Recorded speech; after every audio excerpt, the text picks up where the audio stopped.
My name is Lisa Bates. I'm on the faculty of the Toulon School of Urban Studies and Planning at Portland State. I've also been working extensively with the Portland Plan process and the technical advisory group on equity. And I'm going to go ahead and introduce our whole panel where we talk about equity and asset management, a response to Title VI objectives. And Title VI is part of the Civil Rights Act. So after I talk a bit about our conceptual framework around equity, I'm going to turn it over to Danielle Brooks from the City of Portland, who's the Civil Rights, Title VI, and ADA coordinator for the city. And then Karen Hansen of Super Certified Engineer. Super Certified. With the City of Portland's Bureau of Environmental Services, who's going to talk about how we activate these concepts in this legal framework through decision-making tools, specifically asset management, as a way of thinking about allocating our resources and activities in the most effective and efficient and now equitable manner. So I'm going to go ahead and start things off, and then we'll hear from Danielle and then Karen, and we have some interactive workshop type elements for all of you to participate with us in thinking through how we can, as public sector employees, make decisions differently to promote equity as a critical sort of goal, right? But before we get into laws and asset engineering, I want to talk about hockey, ice hockey, okay? Little fun and games before we get into it. So the author Malcolm Gladwell, many of you may have heard of him, he was looking into ice hockey, as Canadians often do. He's a Canadian fellow. And he realized that in the NHL, professional hockey players are much more likely to be born in January, February, and March than any other months of the year. Why? I mean, it's not like you're born under sign of Capricorn, you will be good on blades, right? You're not, born into hockey because you were born in the winter. So he starts to dig into this a little bit deeper. Why would this be? And he finds out that hockey leagues at the youth level in Canada, because of course Canadians are playing hockey from tiny, tiny toddler age, are organized by age, and the birthday cutoff is January 1st. Right? So the kids on the 9-year-old team who were born in January or February are nearly a year older, meaning they're bigger, they're stronger, they're faster than the kids on the 9-year-old team who were born in November and December, right? So the early birthday kids are better because they are actually significantly older, particularly at that age. They're more likely to get picked for the next level team. And the next year's team, again, they're bigger, stronger, faster at 12 and 13 than these late birthday kids who are getting weeded out. So you see our little guy back there, the late birthday. It's a big difference at a young age. So this is a totally arbitrary choice, right? We set up this birthday league cutoff, and it's reinforced throughout the system over and over again, all the way up to the professional level, where now we've got our early birthday year guys starring in the NHL. There's no conspiracy, right? It just happens. And even though everyone's treated the same way, I think we can probably see ways in which that system isn't fair, right? It's not that those kids are inherently better at playing hockey, and it's not that there are no kids born late in the year who could have been just as good and a star, but we had to set up a rule, right? But everyone doesn't really have an equal shot. So we could be missing out on some really amazing players who were born late in the year. We could envision some different ways of setting up this league, right, that would be more equitable. And actually, Malcolm Gladwell went to the Canadian Youth Hockey League and he suggested some. He said, well, why don't you have a second league that the birthdays start in June? Or why don't you have a weight class league? Or something that would be, that would be a different way of setting it up. And the response was, well, yeah, that's an idea, but we're already doing it this way. So it would be hard and complicated and maybe annoying to change it over. So, that might be, we think, okay for youth hockey. But that certainly is not how we want to address our work as public sector employees in a city, a county, a state agency. To say, well, this is complicated, it's hard to change, so we don't want to do it. it might be easy and it might be how we're doing it, but it doesn't make it any less arbitrary and it doesn't make it any less wasteful of talent, potential, and capacity of people. So to segue into what this has to do then with how, as city or county or state employees, we make policies and implement programs on a day-to-day basis, what the work that we've done together in the equity tag, in the Portland plan, and throughout these conversations that are getting activated in our counties and our state, it's asking us to do what Malcolm Gladwell did, right? It's asking us to recognize that there's arbitrary markers like a birthday or like skin color that we really think should not have a major impact on our life outcomes, because they're arbitrary. And when those things do have a major impact on our life outcomes, when those things do strongly predict where we end up as people in our jobs, our education, our health, right, our well-being, then we need to start to dig a little deeper to figure out how and why. And we need to be motivated to do something differently about it. And what we want to talk about today is not only that motivation and the thinking through, but then what are the specific sort of frameworks to think this, to use to think this through, the Title VI framework, and then how do we actually do it? What are real decisions? So when we define equity, we have adopted in the Portland plan the Northwest Health Foundation's definition for equity, which I'm going to read. Equity requires the intentional examination of systemic policies and practices that, even if they have the appearance of fairness, right, everyone's treated the same, but they may in effect serve to marginalize some and perpetuate disparities. Working toward equity requires an understanding of a historical context and the active investment in social structures over time to ensure that all communities can experience their vision for success. So what that's all about is about recognizing that when we see different outcomes by race and ethnicity, those are actually determined in a way that's just as arbitrary as birth dates are. We have built up racial difference through a long history of treating people differently, right? But we're not inherently different in our capacities. So we can't just sort of accept that there are disparities based on race in education, in home ownership, in employment, and not look further. But nor can we be so overwhelmed by this weight of history and society and all the things that are happening in the world to sort of get stuck in that place and say, well, this is a really big problem. We can't really do anything about this. This is just kind of some huge social thing. Or just feel guilty and feel bad without doing anything. We're trying to provide some mechanisms for really doing something different to try to chip away at these differences that we've built it up. So one of the real dilemmas is that now, for the most part, we've eliminated intentionally discriminatory practices, right? We don't single people out and treat them differently by race or by gender, but we end up with outcomes today that look awfully similar, right? We're not doing things that are racist, but we have a world that still looks like racism. So how does that happen? That actually we are doing lots of practices now that seem to be reinforcing and in some cases even worsening our disparities when we've taken away discriminatory treatment. So how does that happen, right? We're not singling out groups, we're not acting intentionally, and that analysis is difficult. And we have to figure out how to puzzle that out, to go back through history and understand how it impacts current issues. And then the next step, the next piece of the dilemma is then how do we do something about that? If we can't make a race-specific, race-targeted policy, how can we be treating everyone equally, but in a way that's conscious of disparities, inequities, racial or gender differences, that helps us to make policies that don't serve to marginalize some or perpetuate others while treating everyone on the same terms, right? So we have to understand things like disproportionate impacts, how past and present race correlated issues, cause those impacts, and develop policies and programs.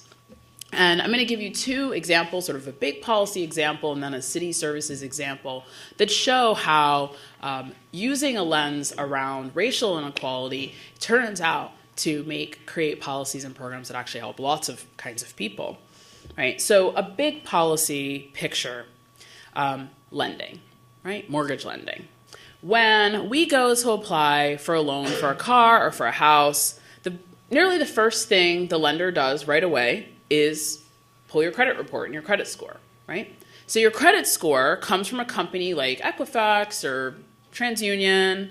It's a single number. It's developed by a formula. Every person gets run through the same formula, and the formula does not have your race or your gender or anything about personal characteristics that we cannot discriminate based on. But then the question is sort of, who made that formula? What does that formula count? And does that formula count or not count things in a way that turns out to disadvantage groups of people systematically, right? So the number is meant to represent whether your propensity to pay back a loan, right? So when you pay stuff, it counts. If you miss payments, it counts against you, right? So it turns out that for the most part, on average, even at the same income level, credit scores for African Americans are lower than credit scores for whites.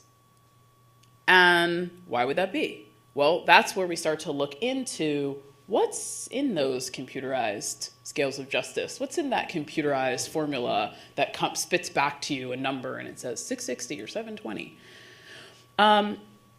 Your history of paying, right? But it's not paying everything. It's only paying some things. So your car loan, your house loan, your Visa bill all get counted.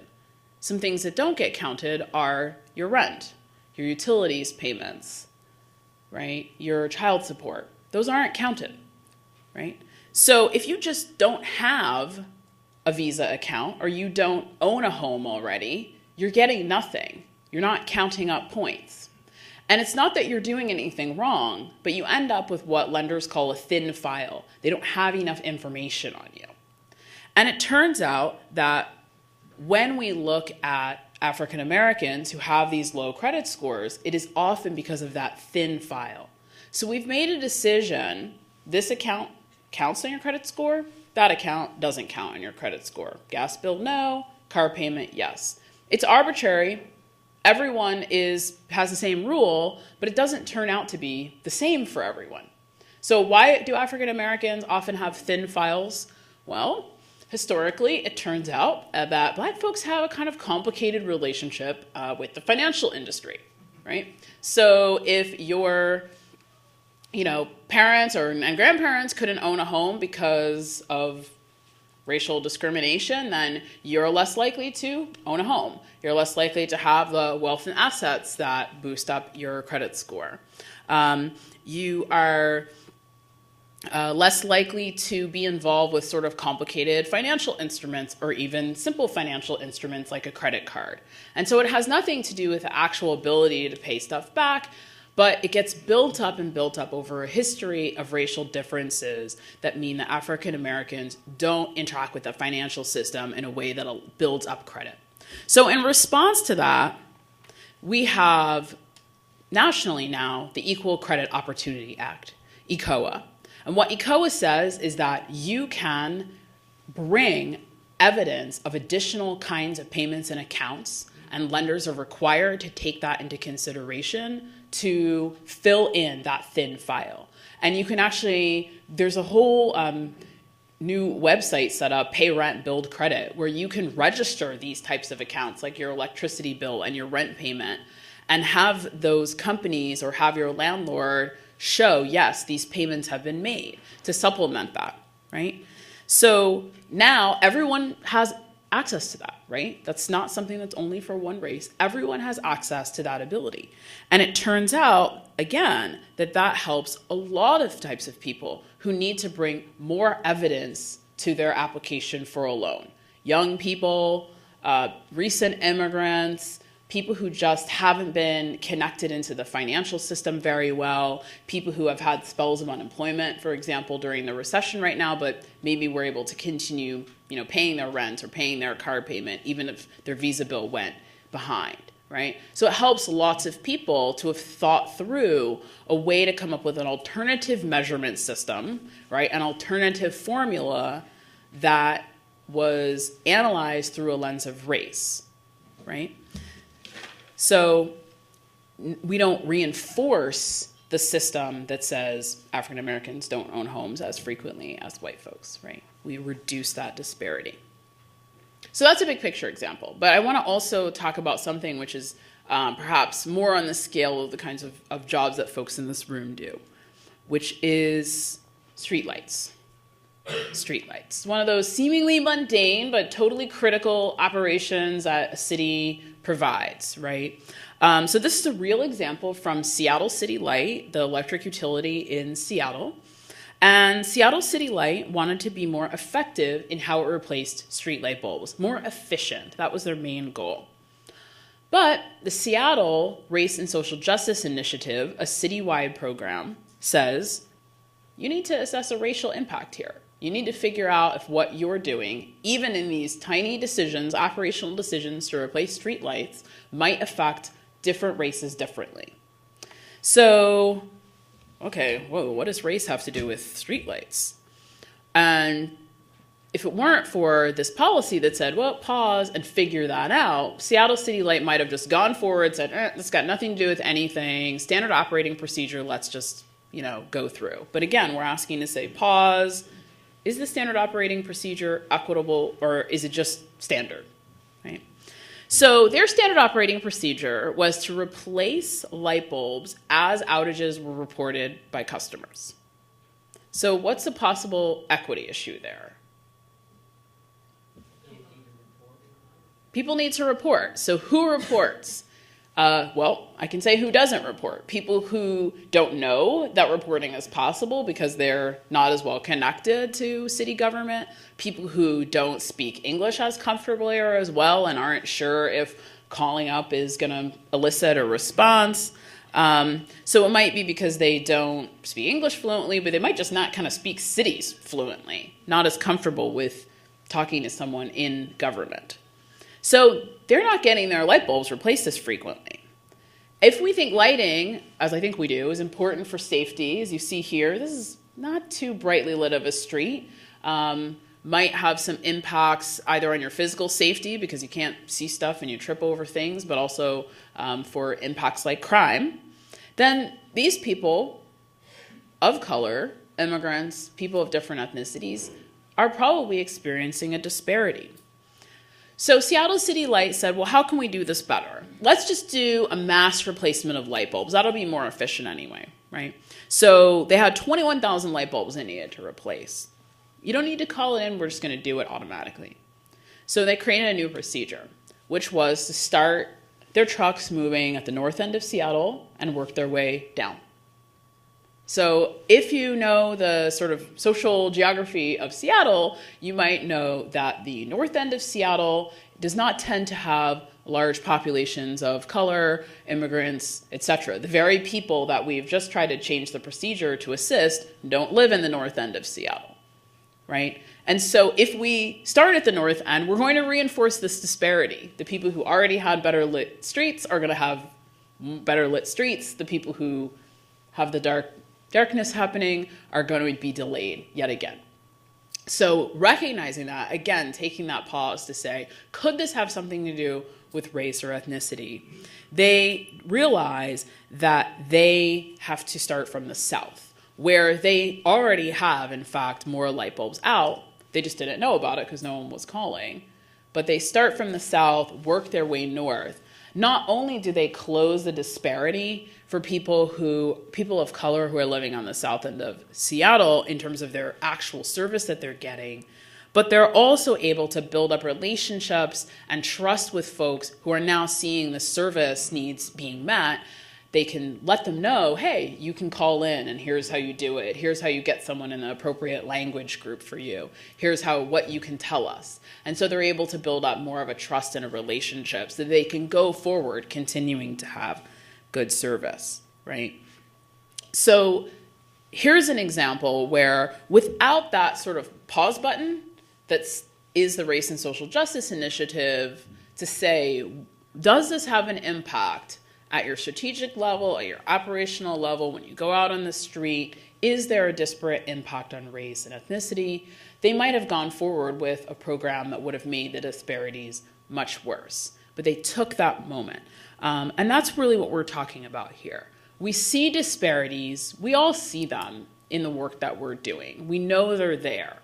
But rather than sort of accepting them and saying, but we have a fair procedure, everyone's being treated the same, to go back and say, wait, why is this really happening? Why is this really happening? Can we change something in our process, in our strategy, in our policy? Can we do some analysis to figure out what's that birthday rule?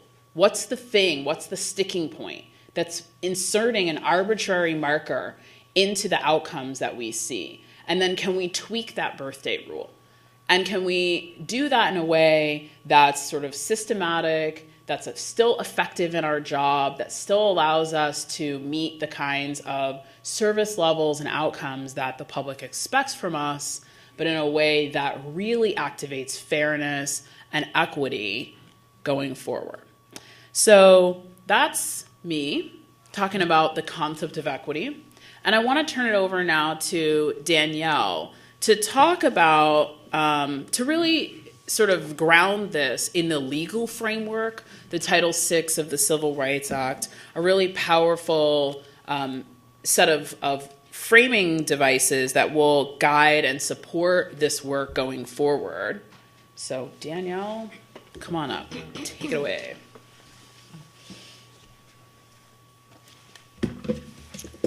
Hi, I'm Danielle Brooks. Like Lisa said, I work for the City of Portland. I'm the Civil Rights Title VI and ADA Title II Coordinator. I'm in the Office of Management and Finance. So now I get to talk to you today about the super exciting world of compliance. All those, documentation and checking the box and all of that fun stuff. No, I'm entirely joking because it actually is really exciting. I mean, when you're thinking about it, you're thinking that the federal government has established policy and implementing regulations that help entirely support the work of equity. Now, it's important to remember that Civil Rights Title VI is all about people. It's about serving our communities. It's about how to best serve our communities and how to, dare I say it, equitably serve our communities. And it's important because we are public servants. It's about people on both ends. It's about the communities we serve, and it's about how to set up a framework to help the people in our institutions better make those decisions. So civil rights is actually a very proactive law, despite what people think. Most people think it's entirely reactionary, and it all depends on how you set up your system. Usually everyone thinks it's just a response to complaints, but it's not. It actually sets up a really strong foundation in implementing guidelines to help prepare and install measures, preventative measures, that are intended to reduce disparities. Civil Rights Title VI and equity work are not mutually exclusive. They're partners. They work together with the same intent and very similar, if not the same tools and strategies. Equity is a value and a principle, and civil rights helps by providing a legal, administrative, and operational framework and support system. In some ways, it's a way to motivate. It's a combination of policy statements and an implementation process. When we do equity work, we're actually doing compliance work. This helps us kind of install these measures, because when we say we need to push these to be compliant, we're actually pushing those equity strategies. So it helps to provide additional support and additional justification for government and government officials. So again, it's important to talk about this because government needs, all of our workers need to understand what their obligations are. And I use obligation, of course, in the most positive sense. So I've touched a little bit on the relationship between equity and Title VI, and hopefully it will be further exemplified throughout this presentation. But I should probably cover some of the basic housekeeping. For example, what actually does Title VI say? Does anybody know what the 3 protected classes that Title VI covers? And I hate the term protected classes, but I'm going to use it because it's federal standard. Does anyone? Anybody know? 3 classes. I'll give you a hint. The first one is race. Actually, no.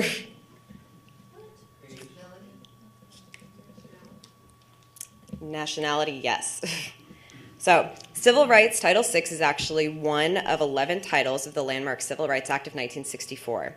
Title VI specifically says that no person in the United States shall, on the ground of race, color, or national origin, be excluded from participation in, be denied the benefits of, or be subjected to discrimination under any program or activity that receives federal financial assistance. That's pretty huge. Now, of course, I'm going to cover 2 pieces of housekeeping really quick. it's really important to talk about what's meant by federal financial assistance, because everybody assumes, and this is how it was for a long time, that it's just for, let's say, a particular program that receives grant money from a transportation agency. And again, that was how it was. However, in 1987, Congress passed the Civil Rights Restoration Act. This act broadened the entire scope of what's meant by a program or activity to say that if your entity receives federal financial assistance, all of those programs and activities have to be covered. Huge. The city of Portland, other municipalities receive federal financial assistance from a number of different federal agencies. Therefore, we are obligated in pretty much all that we do to be compliant with this law. That's a really, really big deal. Secondly, it's important to understand how this is actually administered. The Department of Justice oversees Title VI in its scope. However, all of the different federal agencies develop their own implementing regulations.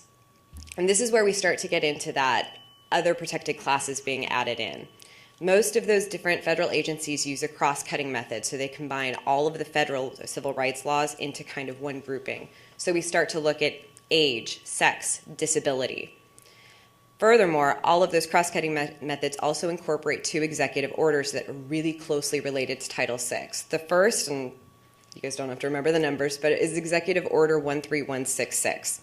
13166 is kind of evolves around language access. It's part of national origin discrimination, but essentially it says that you have to look at how the access of your languages, the access of those communities, as part of national origin discrimination. It's a big thing because it requires governments to have entirely new language access plans, really look at how are we communicating with our different populations. The second executive order is Executive Order 12898, and that's the Environmental Justice Executive Order. So that brings in income into the fold. Income and then we have to start looking at impacts on our different communities of color, impacts on our low-income communities, as well as are we involving those communities in the actual decision-making process. This really enhances all of those different implementing regulations. So again, it's important to remember that all of these different federal agencies have different sets of guidelines. So when we develop Title VI plans and policies, we want to make them as broad as possible to encompass all of that. Usually we have a tendency to follow transportation guidelines just because they're the most detailed. So we'll just keep that in mind for later. So this is kind of, again, covers a little bit of that different, some of the different regulations, but I really want to get back to actually what Title VI says and those different sections. This is kind of viewed in somewhat, not a negative light, but it's all about what we can't do. So I like to look at things, maybe, I don't know, a positive person, I guess, kind of, but I like to look at certain things on what we're supposed to be doing. So when we talk about excluding people from participation in, I like to look at it as how are we encouraging participation, both in the receiving of benefits, the actual enjoyment of those benefits, the activity, and how are we encouraging participation in the decision-making process? Are we putting in those measures to allow that to happen? When we talk about denying the benefits of, what should we be looking at more is, are we putting in measures that allow people to enjoy benefits of all city or whatever municipality programs, services, activities? Are we examining those benefits? What are the impacts? Who's impacted? How are those impacts distributed? And then we can get to the discrimination piece. So I'm going to look a little bit more into that. What is discrimination? Most people have a general understanding of discrimination, but I'm going to refer back to the guidance. I'm going to go back to, again, like I said, we follow transportation quite frequently, so I'm going to go back to what the Federal Highway Administration says. This is how they define discrimination. That action or inaction, whether intentional or unintentional, through which a person in the United States, solely because of race, color, national origin, sex, age, or disability, is subject to disparate or unequal treatment or impact in any program or activity, remember, that really means entity, that receives federal financial assistance. So again, this is really important because it's calling out specifically those intentional and unintentional impacts. Not necessarily, we've really put in a lot of measures to deal with the disparate treatments. Those results, what are those results? What are those impacts? That's what this law is calling out. That's what these regulations are saying we need to focus on. It's a really, really important piece of information, especially when we're developing strategies, because you have to be preventative. we have almost no way of knowing if it's unintentional what we're doing it. We have to start looking at our results. So again, this is kind of the crux of this being a proactive policy. So again, we want to start looking at disparate impacts. And it kind of leads into what the intent of Title VI even is. Title VI is to ensure that public funds are not spent in a way that encourages, subsidizes, or results in discrimination. It's designed to eliminate discrimination and the results of discrimination in all of our programs, services, and activities. We're supposed to be removing barriers and conditions that prevent all of those different communities from access to government services, from participation, and from enjoyment of benefits. Its intent is to promote fairness and equity. We have to ensure equitable program impacts by looking into access, benefits, participation, treatment, services and provision of services, contract opportunities, allocation of funds and resources, the prioritization of projects, and we have to investigate our complaints. To do this, especially when addressing institutions and institutional discrimination, we have to look at our operations in the everyday sense, and we have to set up an administration. So again, this is where, and I apologize for going into some of the dry material, but this is where we really get into kind of the heart of how Title VI is organized, how those implementing regulations are structured. So what does Title VI call for? It calls for a set of implementing plan, essentially. We have to have assigned assurance. Essentially, that's a contract with the federal government that lays out Title VI obligations that's signed by our officials saying that we will in no way violate the provisions of Title VI, and we will work to eliminate any, essentially, impacts. It's important because it's those officials making a stand, making a policy stand to comply with this law. We also have to have, so again, we have to have this Title VI program plan, and the program plan kind of encompasses a number of things. It's where that assigned assurance is.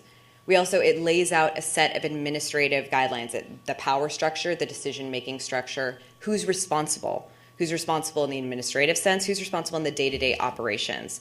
It also obligates cities to identify a person who's responsible for actually implementing this plan. Usually that's the Title VI coordinator. So, yay. Just me. No, I'm just joking.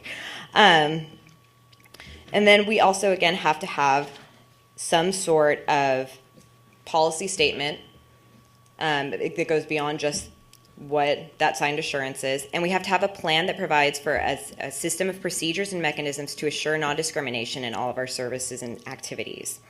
So what does that mean? What is the implementation plan? It usually has these different program components. These are kind of areas of focus. And this really helps us to set it up. And this usually has a tendency to follow actually most other equity processes. It's really important that entities provide for internal capacity. We have to have a support system, supportive resources, training programs, technical assistance, etc. We have to provide procedures and mechanisms to identify and mitigate disparities. And this is really important because this is when you can incorporate all of those different best practices, equity tools into your programs. You have to have some sort of identification for a baseline. You have to have a baseline assessment, a compliance review.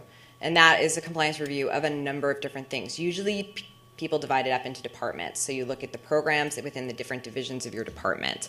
And it looks at a number of different things. It takes into account all of these different Title VI requirements and equity requirements. It says, what are your departments doing? How are they doing it? What could they be doing better? And then there's the data collection piece, the best piece, my favorite piece. So this is where we really get to identify those impacts. Again, we have to have a baseline. And data collection is huge. It's all-encompassing. The compliance review in itself is, in fact, a method of data collection or a means of data collection. So what we're really trying to hit with data collection is what are those major decision-making points? We want to have a baseline established. Who exists in your community? We need to have some sort of demographic map, essentially. Not necessarily geographic, but understanding of who is there in our community to have something to compare to. We want to make sure that we're looking at data in terms of planning. Have we looked at the impacts of proposed plans? Have we done some sort of needs analysis of communities based on whatever your actual planning purpose is? Have we looked at the impacts of our program services and activities? Do we even have a means by which to measure those? So when we measure performances, when we measure levels of service, can we disaggregate by demographic information?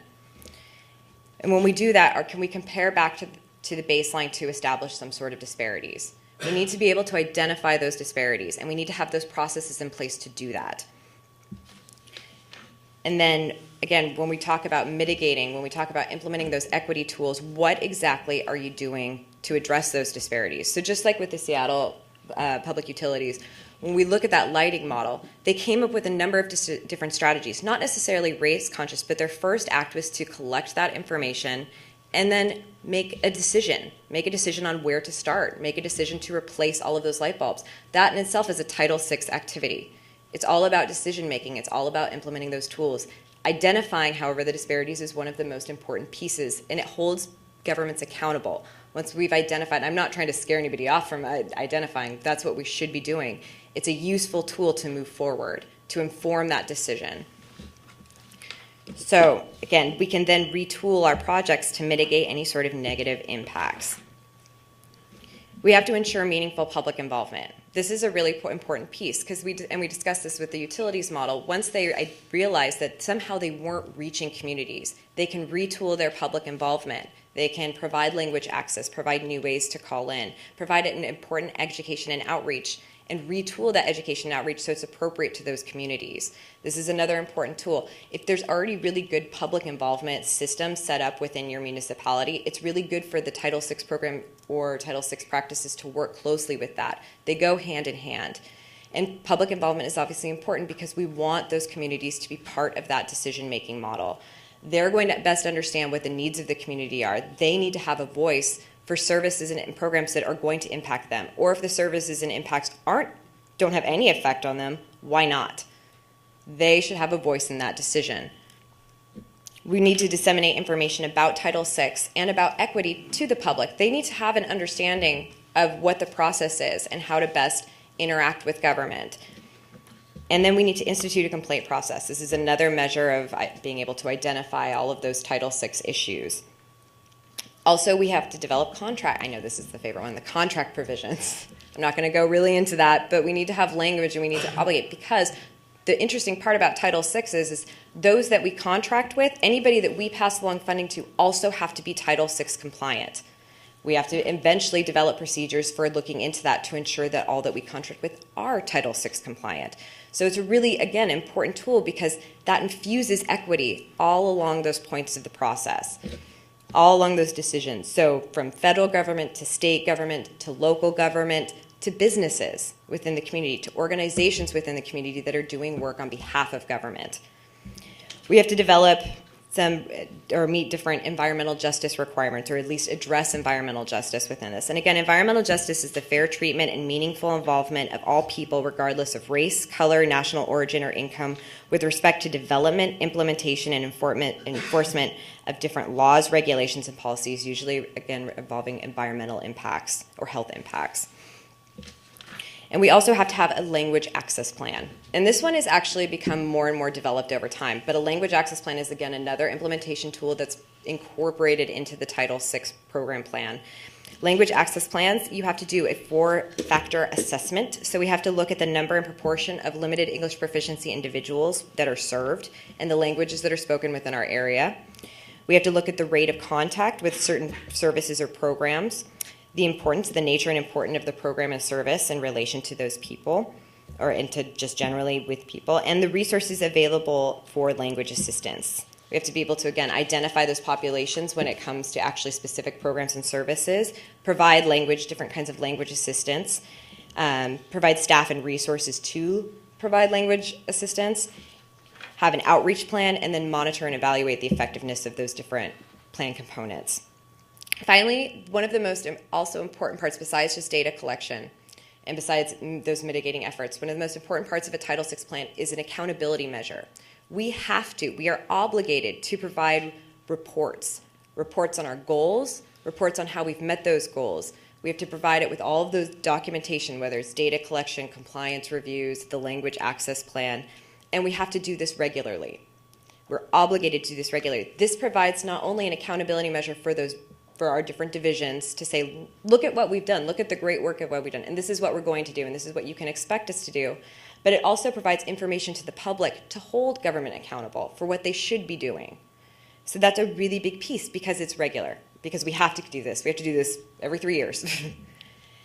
So that's kind of what makes up the Title VI program plan. And again, I know it's a little dry and it's a really big overview. There's, of course, a million more details that I won't get into. But I just wanted to talk a little bit, again, about the importance of this because we're incorporating this equity lens into the work we do. And this provides a federally mandated, essentially, and I hate to use that term too, but it provides a framework for us to do this with. And it's important to understand that this is, it's not saying that we have to take race and all this as the only determinant, but it's important to think about these types of impacts in our decision making, to make it a criteria, to make it a priority. And again, this is the big overview. The work comes in the day-to-day operations. And that's why I want to pass it over to Karen Hansen to talk a little bit more about how to do that within the asset management realm. I have a question. Can a few people raise their hand and tell me what it is that you do for either the county or the cities or other regional government entities? Yes. I work for TriNet, I'm the diversity and transit rep. Okay. I'm Manny Contreras. I work for Clackamas County Water Environment Services. I help develop metrics for the organization to see if they're closing the gap of where they are and where they want to be. Excellent, thank you. Yes. I work for Clark County, the Developmental Disabilities Program. We help people with developmental disabilities to get jobs in the community. Interesting, very interesting. Yes. I'm Marcia Dand. I work with the Oregon Department of Environmental Quality, Communications and Outreach, and I'm working on our language access plan. Very good, very good. Anybody else? No? Well, that's wonderful to hear that we have a nice mix. Some folks that might already be somewhat familiar with asset management, other folks that are working in a different area, but nonetheless will be impacted by a decision-making model like asset management. Well, you're probably asking, what does asset management have to do with equity anyway? We're going to shift from a legal perspective to a technical perspective, and I think you can go with me on that. Let's start with just a definition. Asset management is a set of business practices that focus an organization on managing assets to provide an agreed upon level of service at a minimum cost. And I really want to emphasize the idea agreed upon. That's kind of cute, huh? We love PowerPoint. In the case of public service, that agreement is with taxpayers, ratepayers, regulators, and a variety of other stakeholders. So at the City of Portland, the Water Bureau has an asset management program that guides their decisions toward making sure that when folks turn on the tap, there's actually water. The Transportation Bureau has an asset management program that guides their decisions around making sure that pavements are in good condition and traffic control is effective, amongst a lot of other things. I work for the Bureau of Environmental Services, and we have an asset management program that guides our decisions to make sure that sewers have capacity so that when toilets flush, everything is working just fine. Also, that sewage doesn't overflow into the river when there's a heavy rain. These asset management programs, they require that we measure our success at meeting the levels of service that we've agreed to. The flip side of that is that we need to analyze the risk of not meeting that level of service. That's the type of analysis that I do as an engineer. It's kind of the negative side of the world. What happens when it doesn't work? The results of that analysis help my bureau to prioritize funding of our projects. So that's talking about our capital improvement program and our operating budgets. The Bureau of Transportation follows a similar process. They utilize asset management as a way to effectively and efficiently allocate resources. That's important, allocate resources. That's ratepayer dollars, taxpayer dollars, a variety of resources that they are in charge of allocating to provide public service. They also measure performance, and they use asset management to track infrastructure needs. So again, still, what does, excuse me, what does this have to do with equity? Well, at the Bureau of Environmental Services, in our strategic plan, we make a commitment to equity. We say an awful lot of things. It would be good if I could read this as well as you can about equity. But in my work, what's most important is the second bullet. We are committed to distributing projects to eliminate public health risks and provide environmental benefits across all social and economic demographics. That's really a pretty big deal. It's a pretty big thing to suggest we can commit to that. So how do we do it? That's the big question. We can certainly look to see if where we are building projects, we can look to see if we're distributing where we build projects equitably. What kind of information do we need to do that assessment? This is where asset management comes into play. First of all, we have to determine, again, where we have the risk of not meeting a level of service, the kind of negative side of the equation, what happens when it doesn't work. We study that risk, and we use that information in planning our projects. Recently, the Portland City Council requested that infrastructure bureaus map where we have risk of not meeting levels of service by neighborhood coalition. So that's a step toward understanding impacts on different neighborhoods. And I apologize that these slides are not exactly well detailed or defined. I couldn't find the color slides. But what's most important is not the actual details, but that you understand that we are collecting this data, we are mapping this data, and we're providing this to our city council. So let's briefly go through. When the Water Bureau talks about a level of service, certainly it's about when you turn on your tap, you have water. So if there are breaks in the mains, those are the larger water distribution pipes, there's a high risk that you won't have water when you turn on your tap. So they've done a study, and it shows where you have the darkest shaded areas, there are a higher number of breaks per 100 miles of pipe. And that is correlated with neighborhood coalition.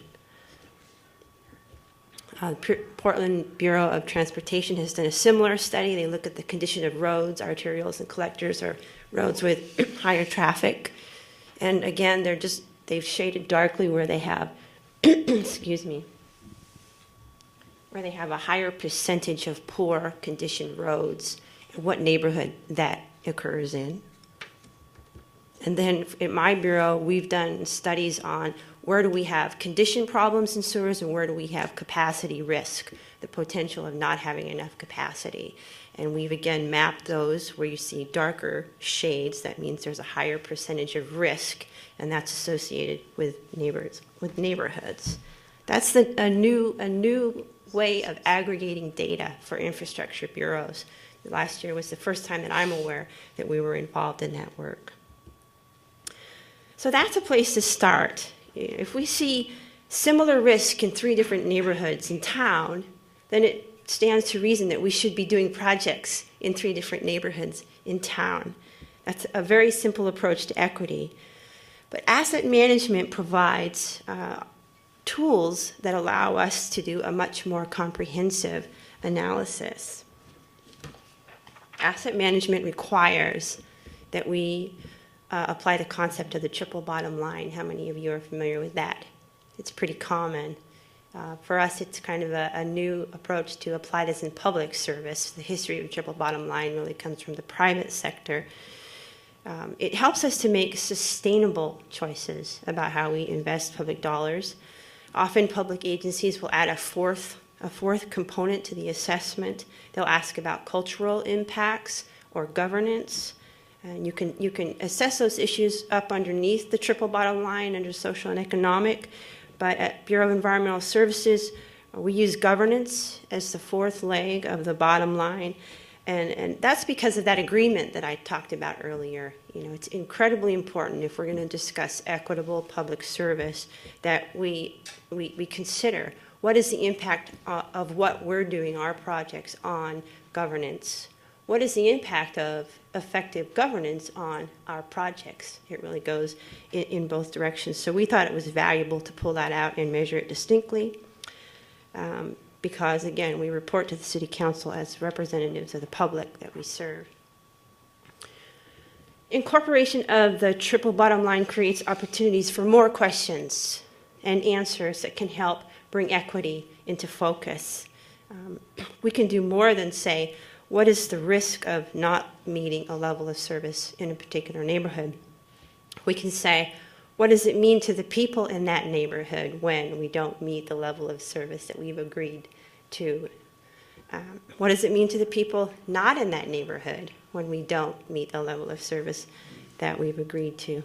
For example, when we assess the impact of inadequate sewer capacity on a system-wide basis, we look at several areas of risk. We look at the cost of an insurance claim if someone's basement floods. That is an economic impact on a private property owner. We look at the loss of public trust that can occur if there's widespread basement flooding in a neighborhood. What's up with that, right? This is the year 2011. That has a direct impact on governance, how people feel about their government and about their public servants. We look at the social impacts of overflows to the river, as well as regulatory fines. We also look at the full life cycle cost of a solution. When we're talking about pipes, when we're talking about pump stations, we're looking at life expectancy of 30, 50, 100 years. So we look not only at the cost to you, to the ratepayers, of planning and designing and constructing that project, but we also look at what does it cost to maintain it for the whole life, because that continues to require that you continue to pay your rates. So that's an economic impact. We may consider green solutions when we're looking at sewer capacity issues. Does anybody know what I mean when I say a green solution? Bioswales in Southeast. Thank you very much. Have you seen the bioswales in Southeast? Yes, no? Also, pervious pavement. We have installations of pavement around town in residential areas where instead of rainwater hitting the pavement and running off into the sewer, rainwater hits the pavement and infiltrates into the ground. So those are green solutions. Some studies say that where you have green facilities in a neighborhood, property values go up. There's a perception about a neighborhood that's using environmentally friendly approaches and green facilities. So that's a benefit that, again, goes to a private property owner. Additionally, there can be impacts on adjacent businesses if we choose to use swales, okay, because you're taking up a parking place. That can impact a business, so there's another economic impact. We consider the cost of risk when we do the construction. How long will traffic be impacted in that neighborhood? How much inconvenience will that cause for drivers, not only commuters to and from work, but people driving a delivery truck to get to a business and deliver their goods. We consider what kind of contracts will be let in the community to do the project. That's a direct impact on the local economy. Each bureau uses asset management practices to do similar types of analysis.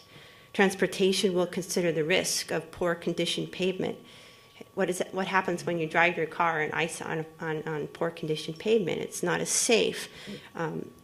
They'll also consider the potential of car accidents if a stop sign needs to be replaced. Sidewalks, that's an opportunity to create benefit for a sector of the community. They also look at always the impact to local businesses of construction projects. The Water Bureau additionally has to consider risk to public health if there's contamination in the public water supply. Okay, that is a social and an economic impact. What can happen if there's not adequate pressure in the distribution system to put out a fire? That's public safety, economic impacts, and ultimately public trust issues. I mean, how do you feel if you You make that call and they come out and there's not enough water to put out your fire. My goodness. Again, what do you pay your rates for? They also ask the question, will the cost of commercial water rates encourage water-dependent industries to locate here and bring the benefit of jobs? That's a really big issue right now. Additionally, they also consider the impact of construction projects on neighborhoods and businesses. So all of these risks and benefits are associated with publicly owned resources or assets. And they have impacts across the full bottom line: social, environmental, economic, cultural, and governance. So asset management is systematically, and I've heard that so often in our discussions around equity at the city, we need a systematic approach. Asset management systematically accounts for risks and benefits and provides a public process through which customers, stakeholders, ratepayers can dialogue. That's the important piece right there. Dialogue about what services they expect from publicly owned assets, or what benefits are they willing to pay for, and what burdens are they willing to shoulder to accomplish an agreeable level of service for the whole community. So that's where we're not looking at only our own neighborhood, but we're looking at folks outside of our neighborhood. So asset management is a decision-making model that allows us to analyze, report, and dialogue over equitable service distribution. All of that, of course, is contingent upon effective public involvement. And that, again, goes back to agreed. We need to agree. We need to negotiate. We need to have a contract about the level of service that we're providing for the ratepayer dollars. So the ratepayers have to show up and say, hey, this is what's important to me. This is what I need. Now, public involvement is not my area of expertise, but I've seen it when it works well, and I've seen it when it doesn't work so well, and certainly my colleagues have helped me to understand a little bit better that it's very important to build capacity for people to participate in service level negotiations. Additionally, it has to be transparent and accountable beginning to end. How many of you have been involved with public involvement processes where you get going at the start, everyone's involved, and then somewhere it gets really difficult as time goes on, and all of a sudden you're not really sure how they drew the conclusions they did. You know, it's no longer transparent, and it needs to be from the beginning to the end. It needs to be informed by community needs. It needs to be culturally competent. I swear, I hate to admit that this is true, but for most of my engineering career, the public has been John Q, kind of a faceless person who has no identity. Because, of course, we're dealing with sewers and risk and dollars and flows, and we're very technical. But the public needs to become identified as people with cultures that live in communities. And I can't emphasize this last point enough. We need to learn to take into account the history of the people that live in that community and of that community. And I'm hesitant just to say the word gentrification. I think most of us are familiar of the impact of the history of gentrification in Northeast Portland. It is possible that you are still wondering, what do sewers, water lines, pavements, and stop signs have to do with equity?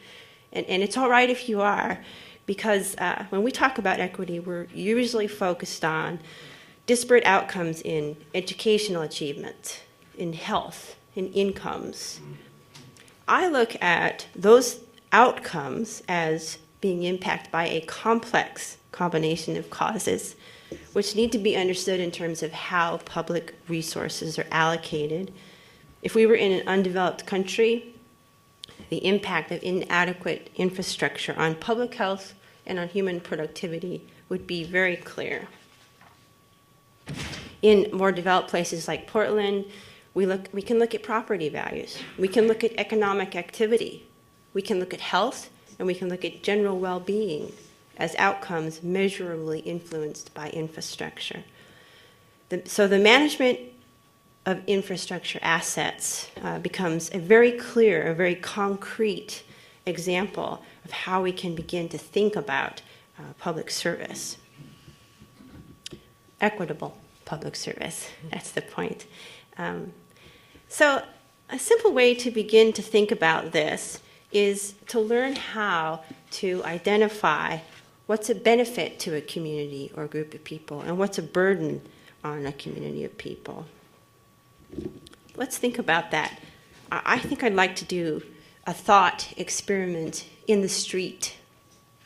What do I mean by that? Streets are public rights of way, and as such, they become containers of a whole bunch of publicly owned resources. They're like a container. So what we do with them, in them, or alongside of them is a perfect context to begin to think about the tie between publicly owned assets and equity. I'm going to follow along behind Lisa, and I'm going to start with hockey. In most places in Canada, I'm going to have a hard time reading this. In most places in Canada, it's illegal to play hockey in the street. Toronto is no exception. And people are really in an uproar about it. What is their argument? What are they concerned about? Chubby kids. I'm going to read this.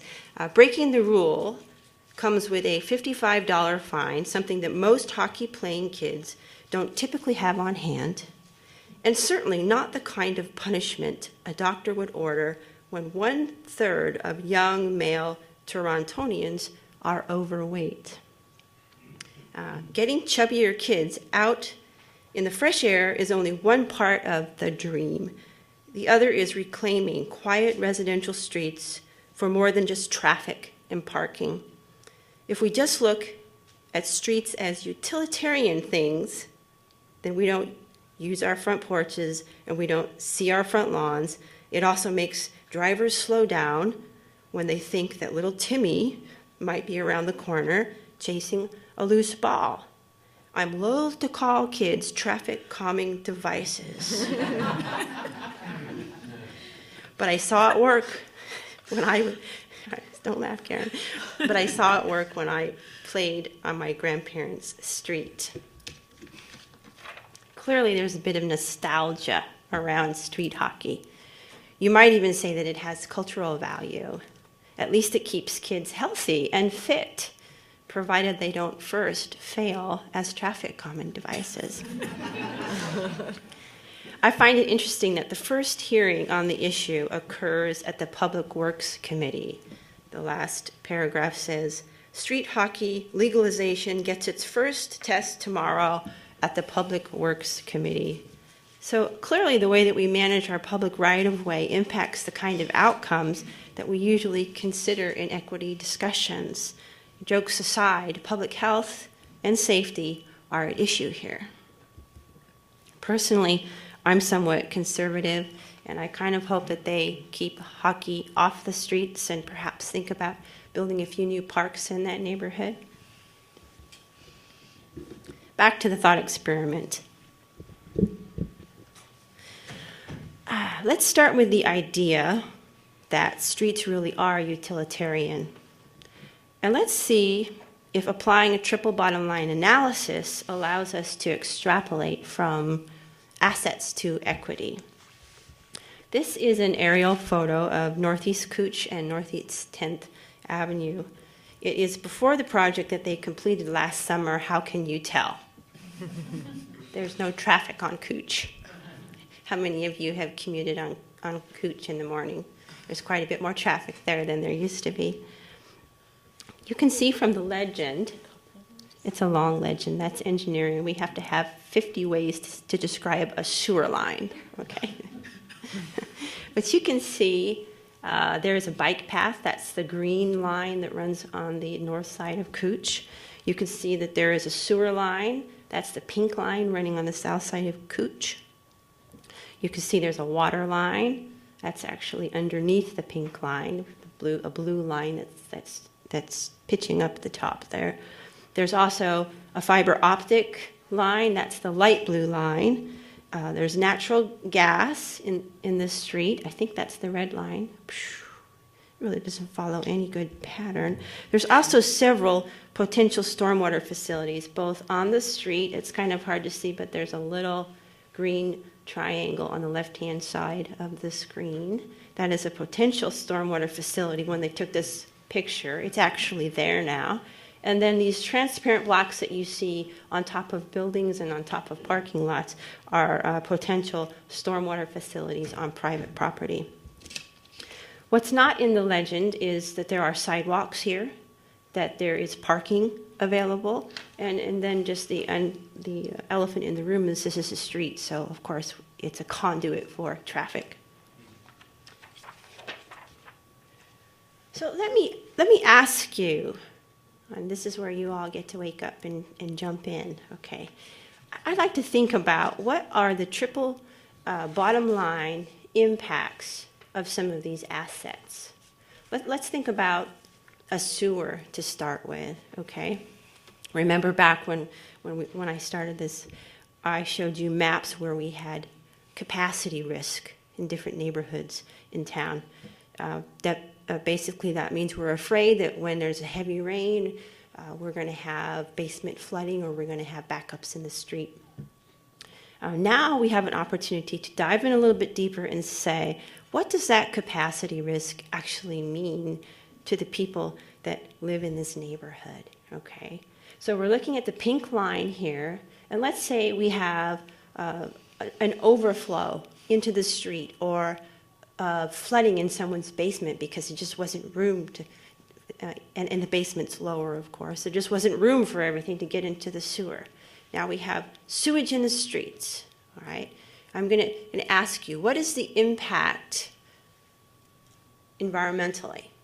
Somebody let me know what you think the impact of sewage in the streets is on the environment. We've got folks in here, yes. We just say unhealthy. Thank you very much. Right. Absolutely. So there's a public health issue, and that can be considered from an environmental perspective or from a social impacts perspective. Okay. What's the economic impact of sewage in the street? Cost of cleanup. Cost of cleanup. Okay. So who bears the cost of that cleanup?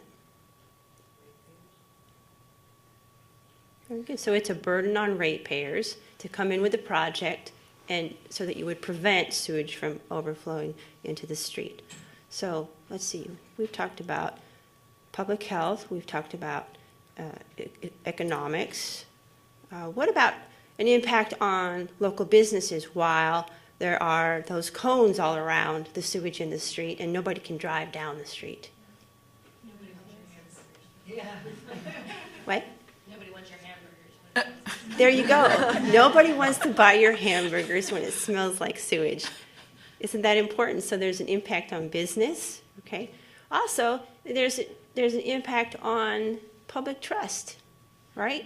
Why do we have sewage in our streets? Don't we pay our rates? These are risks and burdens that everybody in this area is going to find out over the next 50 years, you know, how that really works. Additionally, when you send a runoff from the street into these facilities, what's it full of? It's probably full of oil and byproducts of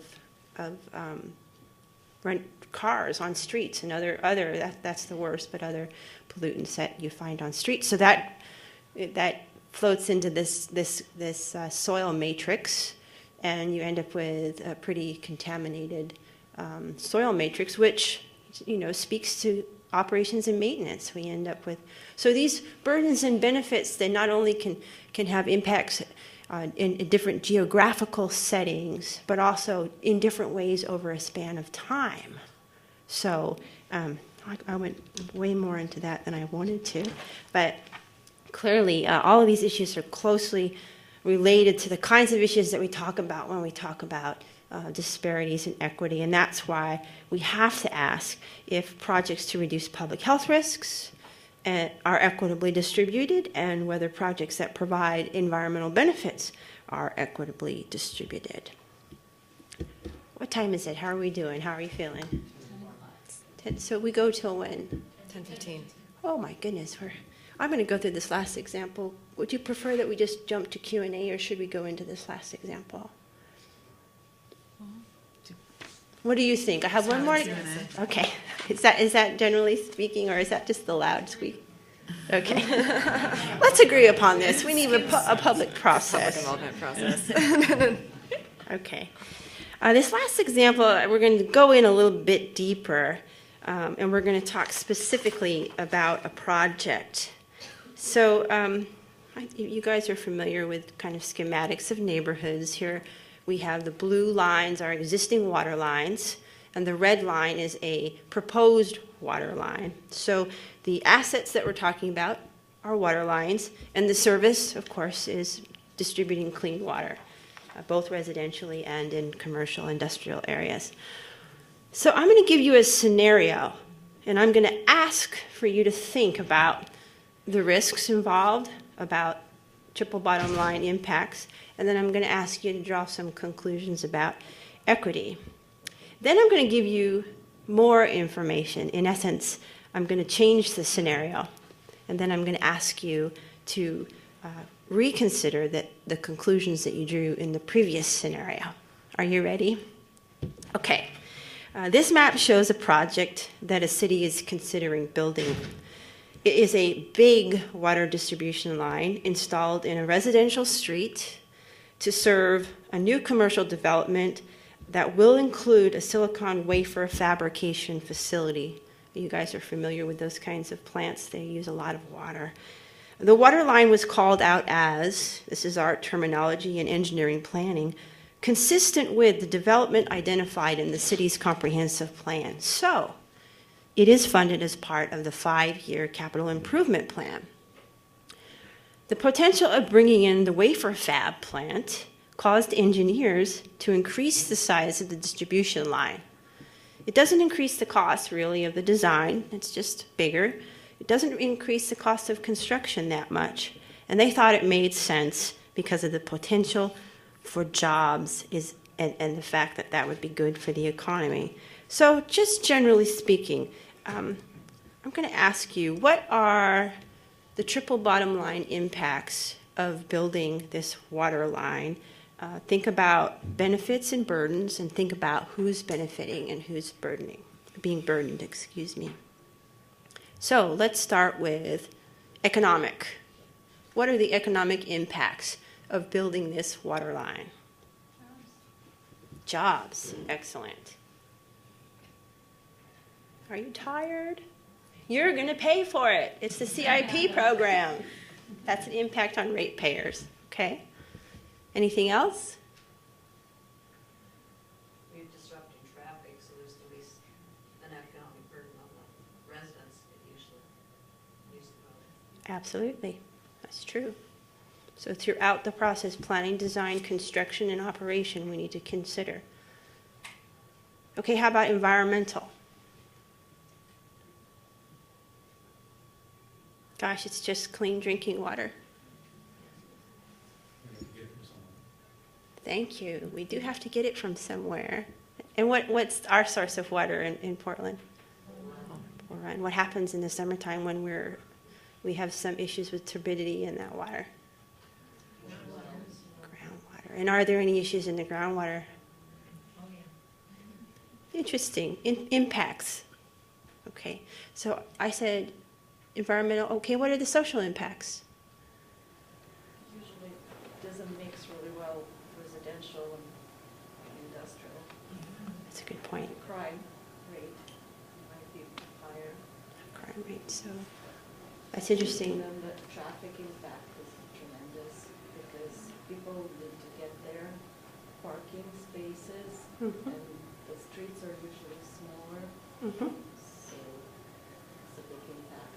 So when we And the risk, because it's a residential, so the children are out in the streets, so it's a big risk. So those are some of those consequences that we might not have been foreseen. That there are people living in this neighborhood, and additional traffic caused by a thriving business is going to impact the lives of those people. So there's a burden that's being shouldered locally. Okay. So we can look a little bit deeper when we ask those questions. Now I'm going to expand that scenario a little bit. On the left-hand side, where we already have water, this is actually a low-income neighborhood. And the orange circles that you see are hotspots or areas where the condition of water lines is somewhat questionable. There have been some leaks and water pressure has been inconsistent. Additionally, the wafer fabrication plant has announced that it will be closing down a plant in another state and relocating staff to work at this plant, with the exception that it will be hiring managers and engineers locally. There are 2 to 3 managers or engineers for every 30 line staff at the plant. Further, city budgets are being redistributed from operations budgets to capital budgets to take advantage of shovel-ready projects to help the economy. So now we have a little bit more information about what's going on with the people at the wafer fab, what's going on with the people in the neighborhood, and we also know that there's this political move to shift dollars from operations and maintenance to capital improvement projects. So let's ask those questions again. Start with economics. What are the economic impacts of building this water line? Well, you have more federal dollars come in, so it help the ratepayers. You might get more done with the same dollars. You might be able to apply it to the upgrading the neighborhood Oh, I see. Okay. infrastructure as well. Okay, so there are grants available if you have a low-income neighborhood that you might be able to partner or connect to the CIP project. I hadn't thought of that. That's a beautiful example. Okay. Other economic. Sounds like you're taking away from maintenance for capital improvement. That's pretty interesting. A different group of people over a different span of time experience the benefits of allocating public resources in that way. And that's not real obvious to folks, right? Okay. Any other? Yes. I just had a thought. If you've got kind of old leaky water lines in there and you put in a new line with high pressure, you're going to have a lot more leaks and a lot more maintenance and repairs on those old lines. Those are exactly the kinds of things we need to consider. There are impacts of high pressure on a system that's already degraded. Okay. Sounds like the jobs that are coming in probably won't be for the people who are in the low-income neighborhood if they're only going to hire top-level people. Exactly. Thank you. So again, that isn't a benefit to the immediate neighborhood, right? That's important. So when we have new information, sometimes our assessment of how equitable this is can change. So we need to get that information through our public involvement processes and through our development review processes. Okay, one last piece. Let's really stretch our imaginations and let's place this project in Johannesburg, South Africa. And this site over here that has no water lines really is what they call an informal settlement, okay? It's a shanty town for folks that have moved into South Africa with hopes of a new life because their economy is better than where they came from. So these folks have no water, okay? So this gets more complicated, right? Let's talk about what are the economic impacts of this project. I forgot one piece. If additionally, the silicon wafer fab plant has offered to do a community project to help install water distribution lines to the informal settlement. So now we have a private industry partnering in a community project. So what are the economic impacts of this project?